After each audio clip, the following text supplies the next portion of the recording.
ಆತ್ಮೀಯ ಬಂಧುಗಳೇ, ಶ್ರೀಮದ್ ಭಗವದ್ಗೀತೆ ತತ್ವ ವಿವೇಚನೆ ಟೀಕಾ ಅಧ್ಯಾಯ 3 ಕರ್ಮಯೋಗ. ಇದರಿಂದ ನಾವು 13ನೇ ಶ್ಲೋಕವನ್ನು ತಿಳ್ಕೊಳ್ತಾ ಇದ್ವಿ. ಹೋದ ಭಾಗದಲ್ಲಿ ನಾವು ಎಲ್ಲ ಪಾಪಗಳಿಂದ ಮುಕ್ತರಾಗುವುದರ ಬಗ್ಗೆ ಹೇಳಿ, ಯಾವುದ್ರ ಬಗ್ಗೆ ಇಲ್ಲಿ ಹೇಳ್ತಾ ಇದ್ದೀರಾ, ಯಾವ ಭಾವವನ್ನು ನಾವು ಗ್ರಹಿಸಬೇಕು, ಏನು ಅಂತ ತಿಳ್ಕೋಬೇಕು ಅನ್ನೋದ್ರ ಬಗ್ಗೆ ಫುಲ್ಲು ಡೀಟೇಲ್ ಆಗಿ ವಿವರಣೆ ಮಾಡಿದ್ದಾರೆ. ಇಲ್ಲಿ ಪಾಪಗಳಿಂದ ಮುಕ್ತರಾಗೋದು ಅಂತಂದ್ರೆ ಹಿಂದಿನ ಈಗಿನ ಎಲ್ಲಾ ಪಾಪಗಳಿಂದ ಮುಕ್ತರಾಗೋದು ಅಂತ ಅರ್ಥ. ಯಾರು ಪಂಚಮಹಾ ಯಜ್ಞಗಳನ್ನ ಯಾವುದೇ ಸ್ವಾರ್ಥ ಇಲ್ಲದೆ ನಿಸ್ವಾರ್ಥದಿಂದ ಮಾಡ್ತಾರೋ ಅಂಥವರು ಎಲ್ಲಾ ರೀತಿಯ ಪಾಪಗಳು ಅಂದ್ರೆ ಭೂತಕಾಲದಲ್ಲಿ ಆಗಿರುವಂಥದ್ದು ಮತ್ತೆ ವರ್ತಮಾನದಲ್ಲಿ ಇರುವಂತ ಎಲ್ಲಾ ಪಾಪಗಳಿಂದ ಮುಕ್ತರಾಗ್ತಾರೆ ಅನ್ನೋದನ್ನ ತಿಳ್ಕೊಂಡ್ವಿ. ಈಗ ಪ್ರಶ್ನೆ ಏನು ಅಂತಂದ್ರೆ, ಯಾರು ತನ್ನ ಶರೀರ ಪೋಷಣೆಗೋಸ್ಕರ ಭೋಜನವನ್ನ ಸಿದ್ಧ ಮಾಡಿಕೊಂಡು ಭುಂಜಿಸ್ತಾರೋ, ಅಂದ್ರೆ ಊಟ ಮಾಡ್ಕೊಂಡು ಅಡಿಗೆ ಮಾಡ್ಕೊಂಡು ತಿಂತಾರೋ ಅವರನ್ನ ಪಾಪಿಗಳು, ಮತ್ತೆ ಅವರ ಭೋಜನವನ್ನು ಕೂಡ ಪಾಪ ಅಂತ ಹೇಳಿದಾರಲ್ಲ, ಯಾಕೆ ಅಂತ ಕೇಳ್ತಾ ಇದ್ದಾರೆ. ಉತ್ತರ ಏನು ಇದಕ್ಕೆ ಅಂತಂದ್ರೆ, ಇಲ್ಲಿ ಭೋಜನ ಸಿದ್ಧ ಮಾಡಿಕೊಂಡು ಭುಂಜಿಸೋದನ್ನ ಉಪಲಕ್ಷ್ಯವಾಗಿಸ್ಕೊಂಡು ಅಂದ್ರೆ ಏನು, ಇಲ್ಲಿ ಅಡ್ಗೆ ಮಾಡ್ಕೊಂಡು ತಿನ್ನೋದು ಅಂತ ಇದೆಯಲ್ಲ, ಅದರ ಎಕ್ಸಾಂಪಲ್ ಅನ್ನ ಕೊಟ್ಟು ಇಂದ್ರಿಯಗಳ ಮೂಲಕ, ಅಂದ್ರೆ ನಮ್ಮ ಇಂದ್ರಿಯಗಳು ಏನೇನಿದೆಯೋ, ಈಗ ನೋಡಿ ಊಟ ಮಾಡೋದು ಅಂತ ಬಂದಾಗ ನಾಲಿಗೆ ಅಥವಾ ಬಾಯಿ ಅಂತ ಇಟ್ಕೊಳ್ಳೋಣ, ಒಂದ್ರ ಬಗ್ಗೆ ಹೇಳ್ತಾ ಇದ್ದಾರೆ ಅಂತ ಅಲ್ಲ ಅರ್ಥ. ಇಲ್ಲಿ ಅದನ್ನ ಒಂದು ಎಕ್ಸಾಂಪಲ್ ಆಗಿ ತಗೊಂಡು ಅದರ ಮೂಲಕ ನಮಗಿರುವಂತ ಎಲ್ಲಾ ಇಂದ್ರಿಯಗಳು ಏನಿದೆಯೋ ಅದರ ಊಟಗಳು ಯಾವ್ದ್ಯಾವ್ದಿದೆಯೋ ಅದರ ವಿಷಯಗಳೇ ಅದರ ಊಟಗಳಲ್ವಾ. ಈಗ ಕಣ್ಣಿಗೆ ಯಾವುದು ಅದರ ಊಟ, ನೋಡೋದು ಅಲ್ವಾ. ಕಿವಿಗೆ ಯಾವುದು ಅದರ ಊಟ, ಕೇಳೋದು. ಅದೇ ರೀತಿ ಎಲ್ಲ ಇಂದ್ರಿಯಗಳಿಗೂ ಕೂಡ ತಮ್ಮದೇ ಆದಂತಹ ವಿಷಯಗಳಿದೆ, ಅದನ್ನೇ ಊಟ ಅಂತ ಹೇಳೋದು. ಅದರ ಮೂಲಕ ಇಂದ್ರಿಯಗಳ ಮೂಲಕ ಭೋಗಿಸಲ್ಪಡುವಂತಹ ಎಲ್ಲ ಭೋಗಗಳ ಬಗ್ಗೆ ಇಲ್ಲಿ ಹೇಳಿರುವಂಥದ್ದು. ಬರೀ ಅಡಿಗೆ ಮಾಡ್ಕೊಂಡು ಊಟ ಮಾಡೋದ್ರ ಬಗ್ಗೆ ಅಲ್ಲ ಹೇಳ್ತಾ ಇರೋದು.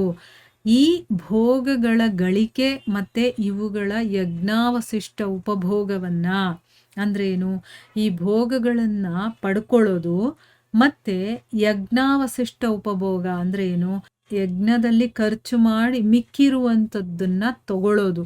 ಇದನ್ನ ನಿಷ್ಕಾಮ ಭಾವದಿಂದ ಕೇವಲ ಲೋಕ ಸೇವೆಗೋಸ್ಕರ ಯಾರು ಮಾಡ್ತಾನೋ ಅಂಥ ಮನುಷ್ಯ ಮೇಲೆ ಹೇಳಿದ ಪ್ರಕಾರ ಪಾಪಗಳಿಂದ ಮುಕ್ತನಾಗ್ತಾನೆ ಅಲ್ವಾ. ಅದ್ರ ಬಗ್ಗೆ ನಾವು ಓದೋ ಶ್ಲೋಕದಲ್ಲಿ ತುಂಬಾ ಡೀಟೇಲ್ ಆಗಿ ತಿಳ್ಕೊಂಡಿದ್ದೀವಿ. ಯಾರು ಈ ರೀತಿ ಕೆಲಸಗಳನ್ನ ಮಾಡ್ತಾನೋ ಮತ್ತೆ ಯಜ್ಞಗಳನ್ನ ಮಾಡಿ ಅದರಿಂದ ಬಂದಂಥದ್ದನ್ನ ನಿಷ್ಕಾಮ ಭಾವದಿಂದ, ಇದನ್ನೆಲ್ಲ ನಾನು ಲೋಕ ಸೇವೆಗೋಸ್ಕರ ಮಾಡ್ತಾ ಇದ್ದೀನಿ ಅಂತ ತಿಳ್ಕೊಂಡು ಮಾಡ್ತಾನೋ ಅವನು ಎಲ್ಲಾ ರೀತಿಯ ಪಾಪಗಳಿಂದ ಮುಕ್ತನಾಗ್ತಾನೆ.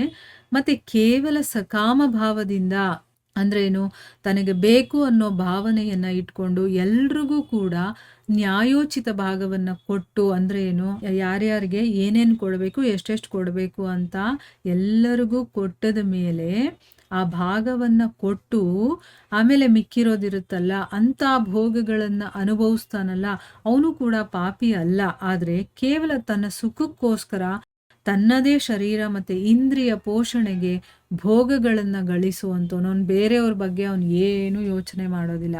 ಇಲ್ಲಿ ಒಬ್ಬ ಏನ್ ಮಾಡ್ತಾ ಇದ್ದಾನೆ, ತನ್ನ ಬಗ್ಗೆನೂ ಯೋಚನೆ ಮಾಡಿಕೊಂಡು ಬೇರೆಯವ್ರ ಬಗ್ಗೆನೂ ಯೋಚನೆ ಮಾಡ್ತಾನೆ, ಅವನು ಕೂಡ ಪಾಪಿ ಅನ್ನಿಸ್ಕೊಳ್ಳಲ್ಲ. ಆದ್ರೆ ಇನ್ನೂ ಒಬ್ಬ ಇರ್ತಾನೆ, ಅವನೇನು ಅಂದ್ರೆ ಕೇವಲ ತನ್ನ ಸುಖಕ್ಕೋಸ್ಕರ ತನ್ನದೇ ಶರೀರ ತನ್ನ ಇಂದ್ರಿಯಗಳನ್ನ ಪೋಷಣೆ ಮಾಡಿಕೊಳ್ಳೋದಕ್ಕೋಸ್ಕರ ಭೋಗಗಳನ್ನ ಗಳಿಸ್ತಾನಲ್ಲ, ಅವನು ತನಗಾಗಿ ಅದನ್ನ ಭೋಗಿಸ್ತಾನಲ್ಲ, ಆ ಮನುಷ್ಯ ಏನು ಅಂತಂದ್ರೆ ಪಾಪದಿಂದ ಪಾಪವನ್ನೇ ಗಳಿಸ್ತಾ ಇದ್ದಾನೆ ಮತ್ತು ಅವನು ಪಾಪವನ್ನೇ ಅನುಭವಿಸ್ತಾನೆ ಅಂತ ಅರ್ಥ.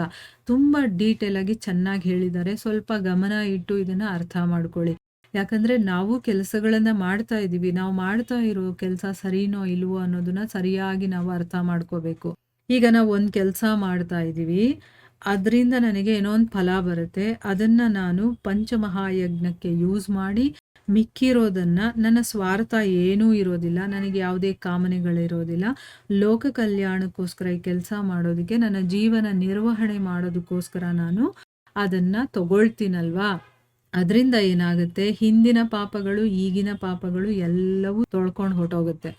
ಅದೇ ಕೆಲವು ಮನುಷ್ಯರು ಇರ್ತಾರೆ, ಅವ್ರು ಏನು ಅಂತಂದ್ರೆ ಅವರು ಸಕಾಮ ಭಾವ ಇರುತ್ತೆ, ಅಂದ್ರೆ ತನ್ನ ಕಾಮನೆಗಳು ಅನ್ನೋದು ಅವನಿಗಿರುತ್ತೆ, ಆದರೆ ತನ್ನ ಜವಾಬ್ದಾರಿಗಳನ್ನು ಅವನು ತಿಳ್ಕೊಂಡಿರ್ತಾನೆ. ತನ್ನ ಸುಖಕ್ಕೋಸ್ಕರನೂ ಅವನು ಇಟ್ಕೊಳ್ತಾನೆ.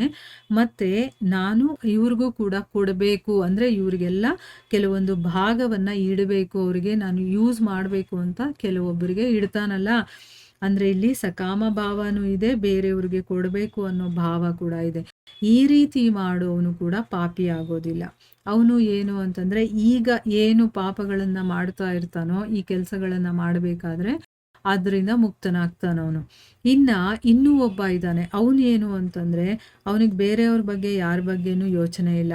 ತನ್ನ ಬಗ್ಗೆ ಮಾತ್ರ ಯೋಚನೆ, ತನ್ನ ಇಂದ್ರಿಯಗಳನ್ನು ತೃಪ್ತಿಪಡಿಸ್ಕೊಳ್ಬೇಕು, ಅದರ ಬಗ್ಗೆ ಮಾತ್ರ ಯೋಚನೆ ಇಟ್ಕೊಂಡಿರ್ತಾನೆ. ಅವನು ಅದನ್ನು ಭೋಗಿಸ್ತಾನೆ ಕೂಡ. ಅವನಿಗೋಸ್ಕರ ಅವನೇ ದುಡ್ಕೊಂಡು ಬೇಕಾದಷ್ಟು ಪಾಪಗಳು ನಡೆಯುತ್ತೆ ಅವಾಗ. ಸೊ ನಾನು ಪಂಚಮಹಾಯಜ್ಞ ಮಾಡಿದಾಗ ಅದರಲ್ಲಿ ಪಾಪಗಳು ಹೊರಟೋಗುತ್ತೆ. ಆದರೆ ಇಲ್ಲಿ ಅವನು ಪಂಚಮಹಾಯಜ್ಞ ಏನು ಮಾಡಲ್ಲ, ಬರೀ ತನ್ನ ಸ್ವಾರ್ಥ ಮಾತ್ರ ತಿಳ್ಕೊಳ್ತಾನೆ, ತಾನು ಮಾತ್ರ ಭೋಗಿಸ್ತಾ ಇರ್ತಾನಲ್ಲ. ಅಂಥ ಮನುಷ್ಯನ ಬಗ್ಗೆ ಇಲ್ಲಿ ಹೇಳ್ತಾ ಇರೋದು. ಅವನು ಏನು ಮಾಡ್ತಾ ಇದ್ದಾನೆ, ಪಾಪದಿಂದ ಪಾಪವನ್ನೇ ಗಳಿಸ್ತಾನೆ ಮತ್ತು ಪಾಪವನ್ನೇ ಅನುಭವಿಸ್ತಾನೆ ಅಂತಂದ್ಬಿಟ್ಟು ಇಲ್ಲಿ ಹೇಳ್ತಾ ಇದ್ದಾರೆ. ಯಾಕೆ ಅಂತಂದರೆ ಅವನ ಕ್ರಿಯೆಗಳು ಯಜ್ಞಾರ್ಥವಾಗಿ ನಡೆಯೋದಿಲ್ಲ, ಯಜ್ಞಕ್ಕೋಸ್ಕರ ಅಂತ ಅವನು ಕೆಲಸ ಮಾಡಲ್ಲ. ಮತ್ತು ಅವನು ತನ್ನ ಸಂಪಾದನೆಯಲ್ಲಿ ಎಲ್ಲರಿಗೂ ಮತ್ತು ಅವರಿಗೆ ಏನು ಕೊಡಬೇಕು ಯಥಾಯೋಗ್ಯ ನ್ಯಾಯವಾದ ಭಾಗವನ್ನು ಕೊಡೋದಿಲ್ಲ. ಅದಕ್ಕೋಸ್ಕರ ಅವನ ಸಂಪಾದನೆ ಮತ್ತು ಅವನ ಉಪಭೋಗ ಎರಡೂ ಕೂಡ ಪಾಪಮಯವಾದ ಕಾರಣದಿಂದ ಅವನನ್ನು ಪಾಪಿ ಮತ್ತು ಅವನ ಭೋಗಗಳನ್ನು ಪಾಪ ಅಂತ ಹೇಳಿದ್ದಾರೆ. ಈಗ ಅರ್ಥ ಆಗಿದೆ ಅಲ್ವಾ? ತುಂಬ ಚೆನ್ನಾಗಿದೆ ನೋಡಿ ಅರ್ಥ. ನಾವು ಯಜ್ಞ ರೂಪದಲ್ಲಿ ಏನು ಮಾಡಲಿಲ್ಲ ಅಂತಂದರೆ ಅದೆಲ್ಲ ಪಾಪನೇ ಅನ್ನಿಸ್ಕೊಳ್ಳುತ್ತೆ. ನಾವು ಅವಾಗ ಪಾಪವನ್ನೇ ಮಾಡ್ತಾ ಇದ್ದೀವಿ, ಪಾಪವನ್ನೇ ಗಳಿಸ್ತಾ ಇದ್ದೀವಿ, ಪಾಪವನ್ನೇ ಭೋಗಿಸ್ತಾ ಇರ್ತೀವಿ ಮತ್ತು ಪಾಪವನ್ನೇ ಪಡಿತಾ ಇರ್ತೀವಿ. ಅಷ್ಟೇ ಇರೋದು. ನಾವು ಯಾವಾಗ ಅದನ್ನು ಯಜ್ಞ ರೂಪದಲ್ಲಿ ಮಾಡ್ತೀವೋ, ಇದರಿಂದ ನನಗೆ ಬೇಕಾದಷ್ಟು ಜನರ ಸಹಾಯದಿಂದ ಇದು ನನಗೆ ಸಿಕ್ಕಿದೆ ಅಂದಮೇಲೆ ಅವ್ರಿಗೆಲ್ಲ ಕೊಡಬೇಕಾಗಿರುವಂಥದ್ದು ನನ್ನ ಜವಾಬ್ದಾರಿ.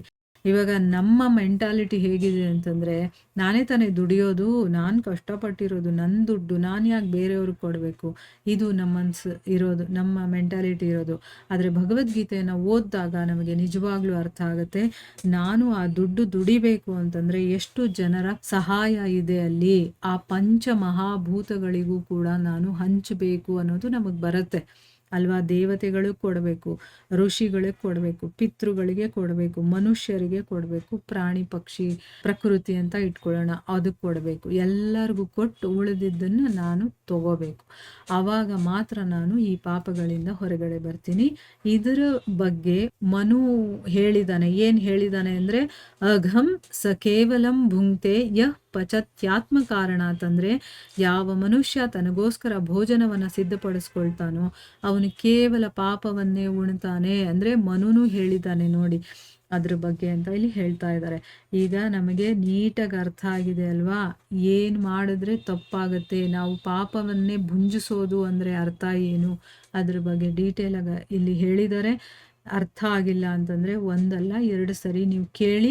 ಯಜ್ಞ ಶಿಷ್ಟಾಶಿನ ಅಂತ ಯಾರನ್ನು ಕರೀತಾರೆ, ಸಂತರು ಅಂತ ಇಲ್ಲಿ ಯಾರನ್ನು ಕರೆದಿದ್ದಾರೆ, ಮತ್ತು ಪಾಪಗಳಿಂದ ಮುಕ್ತರಾಗೋದು ಅಂತ ಯಾರಿಗೆ ಹೇಳಿದ್ದಾರೆ ಅಥವಾ ಯಾವುದ್ರ ಬಗ್ಗೆ ಹೇಳ್ತಾ ಇದ್ದಾರೆ, ಮತ್ತು ಇಲ್ಲಿ ಪಾಪಗಳನ್ನು ಭುಂಜಿಸ್ತಾನೆ ಅಂತಂದರೆ ಅದೇನು ಅರ್ಥ, ಎಲ್ಲವೂ ಕೂಡ ಡೀಟೇಲಾಗಿ ಈ ಒಂದು ಶ್ಲೋಕದಲ್ಲಿ ಭಗವಂತ ಹೇಳಿದ್ದಾನೆ. ಅದನ್ನು ಅರ್ಥ ಮಾಡಿಕೊಂಡು ನಾವು ನಮ್ಮ ಜೀವನದಲ್ಲಿ ಅಳವಡಿಸ್ಕೊಳ್ಳೋಣ ಅಂತ ಹೇಳ್ತಾ ಇಲ್ಲಿಗೆ ನಾವು ನಿಲ್ಲಿಸೋಣ. ಹರೇ ಕೃಷ್ಣ.